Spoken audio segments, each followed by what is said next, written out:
Shalom, salam sejahtera bagi Bapak, Ibu, dan saudara sekalian yang saya kasih di dalam Yesus Kristus. Suatu kesempatan yang indah di mana kita mempunyai kesempatan bersama-sama untuk membaca firman Tuhan sekali lagi. Sebelum kita membaca, mari kita bersama-sama berdoa, mohon pimpinan dan bimbingan dari Tuhan. Ya Tuhan yang bertata kerajaan surga yang kudus, ya Tuhan, kami ucap syukur atas kesempatan yang Kau telah berikan kepada kami sekali lagi untuk membaca firman-Mu. Pimpin dan sertai kami ya Tuhan, biarlah apa yang kami baca kami bisa mengerti dan kami bisa melakukan di dalam kehidupan kami sehari-hari. Terima kasih ya Tuhan, kami serahkan waktu-waktu ini ke dalam tangan-Mu, di dalam nama Tuhan Yesus Kristus, Juru Selamat kami yang hidup. Amin. Hari ini saya membaca berita bahwa Jakarta memecahkan rekor jumlah penambahan kasus COVID terbanyak dibandingkan hari-hari sebelumnya. Penambahan jumlah pasien ini jauh lebih banyak dan tidak menunjukkan ada tanda-tanda akan membaik dalam waktu dekat. Jadi apa yang kita harus lakukan pada hari ini sebagai orang Kristen? Karena kita hidup di dalam kekhawatiran. Adakah pengharapan di balik semuanya ini? Di manakah kehadiran Tuhan? Pertanyaan yang sama sebenarnya diajukan oleh orang-orang percaya sepanjang abad. Ada banyak jawaban yang diberikan di dalam Alkitab. Tapi hari ini kita akan membahas jawaban yang diberikan oleh Nabi Yeremia. Mari kita buka bersama-sama kitab Yeremia pasal 29 ayat 11 sampai 14. Tapi sebelum saya membacakan buat Bapak Ibu dan saudara sekalian, saya akan memberikan sedikit background dari surat Yeremia ini. Surat ini dikirimkan oleh Nabi Yeremia kepada bangsa Israel yang ada di pembuangan di negeri Babel.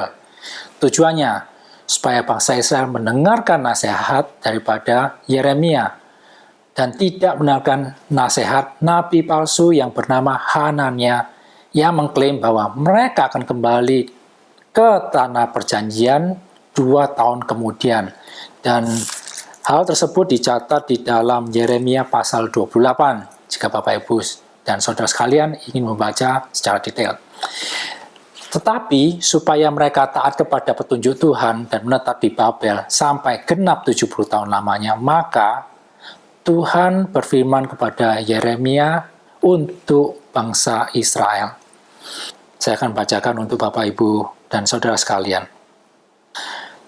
Sebab aku ini mengetahui rancangan-rancangan apa yang ada padaku mengenai kamu. Demikianlah firman Tuhan, yaitu rancangan damai sejahtera dan bukan rancangan kecelakaan untuk memberikan kepadamu hari depan yang penuh harapan. Tuhan berusaha meyakinkan bangsa Israel bahwa semuanya ini terjadi bukannya karena Tuhan tidak peduli, bukan karena di luar kendali dan bukan merupakan suatu kecelakaan, tapi masih di dalam kendali Allah dan merupakan bagian dari rencananya dan bukan rencana kecelakaan, tapi untuk memberikan hari yang penuh harapan. Luar biasa Bapak Ibu dan saudara sekalian, segala sesuatu yang terjadi pada waktu Israel menderita dan pada saat ini kita menderita, semuanya ini ada di dalam rencana Tuhan. Bukan karena Tuhan ciptakan COVID dengan sengaja untuk menyakiti manusia, bukan. Semuanya ada karena konsekuensi dari dosa. Tapi Tuhan izinkan ini terjadi dan digunakan Tuhan untuk kebaikan kita. Namun tidak semua orang bisa menerima hal ini. Bagi Raja Zedekia, 70 tahun itu terlalu panjang. Maka ia memberontak terhadap Raja Nebukadnezar. Raja Nebukadnezar sangat marah.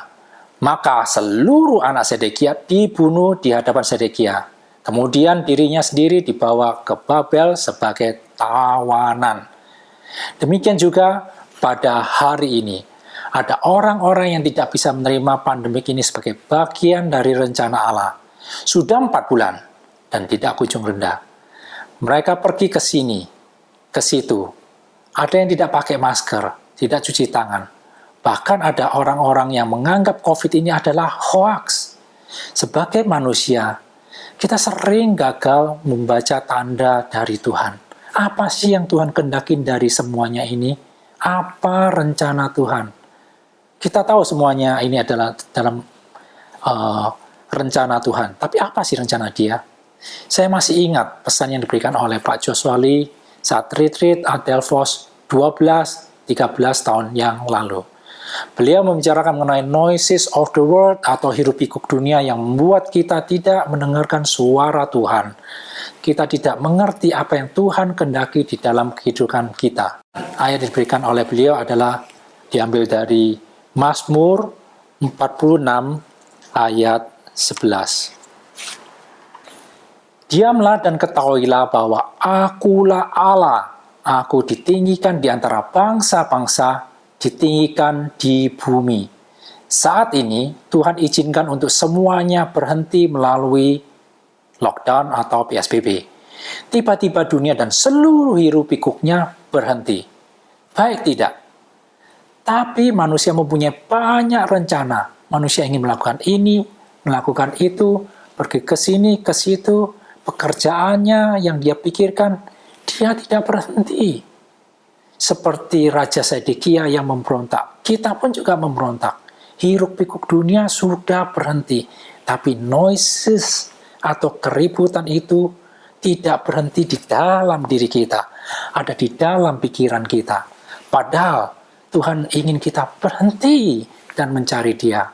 Oleh karena itu, firman Tuhan berkata di ayat selanjutnya, di ayat 12 sampai 14a. Saya akan bacakan untuk Bapak, Ibu, dan saudara sekalian. Dan apabila kamu berseru dan datang untuk berdoa kepadaku, maka aku akan mendengarkan kamu. Apabila kamu mencari aku, kamu akan menemukan aku. Apabila kamu menanyakan aku dengan segenap hati, aku akan memberi kamu menemukan aku. Demikianlah firman Tuhan. 3 kali kata apabila dipakai. Apabila kamu berseru, mencari dan menanyakan, maka Tuhan akan mendengar dan ditemukan. Apakah Tuhan pergi? Apakah Tuhan tidur? Tidak. Tuhan selalu berada di sisi kita. Hanya saja, pikiran kita selalu penuh kebisingan. Kalaupun kita berdoa dan mencari Tuhan, kita datang dan berdoa hanya berfokus pada kita, pada kesulitan kita, kepada ketakutan kita. Tenangkanlah dirimu, seperti yang sudah kita bahas sebelumnya. Semuanya ini adalah rancangan kebaikan bagi diri kita. Jangan khawatir. Carilah Tuhan di saat-saat ini. Carilah kehendak Dia di dalam masa pandemik ini. Adakah Tuhan ingin Bapak, Ibu, dan saudara sekalian untuk fokus kepada mungkin pasangan kita, pada anak-anak kita, atau hal-hal yang lain yang Tuhan ingin kita kerjakan di dunia ini? Pakailah kesempatan yang berharga ini. Dan kalau kita benar-benar mencari Tuhan dan kehendak-Nya, Tuhan menyanyikan suatu restorasi. Kita baca ayat selanjutnya. Ayat 14. Dan aku akan memulihkan keadaanmu dan akan mengumpulkan kamu dari antara segala bangsa dan dari segala tempat kemana kamu telah kucerai-beraikan. Demikianlah firman Tuhan. Dan aku akan mengembalikan kamu ke tempat yang dari mana aku telah membuang kamu. Tuhan merestorasi bangsa Israel.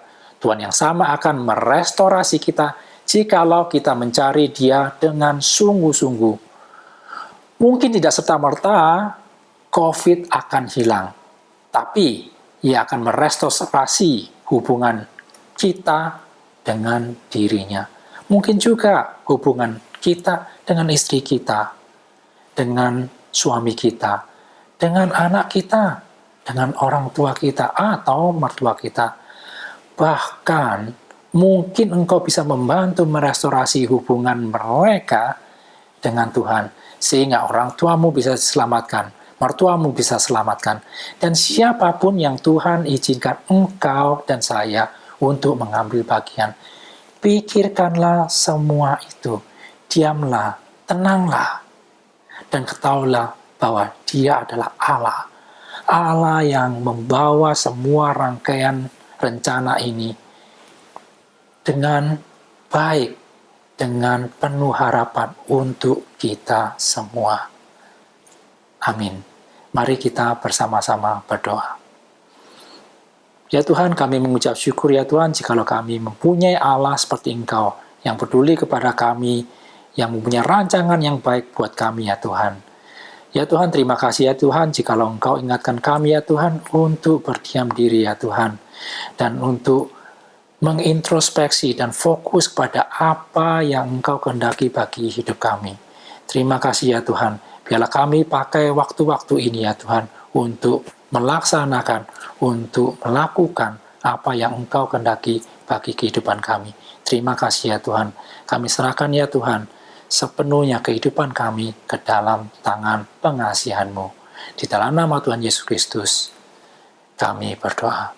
Amin. Terima kasih Bapak, Ibu, dan Saudara sekalian. Sampai jumpa di kesempatan yang akan datang. Tuhan memberkati.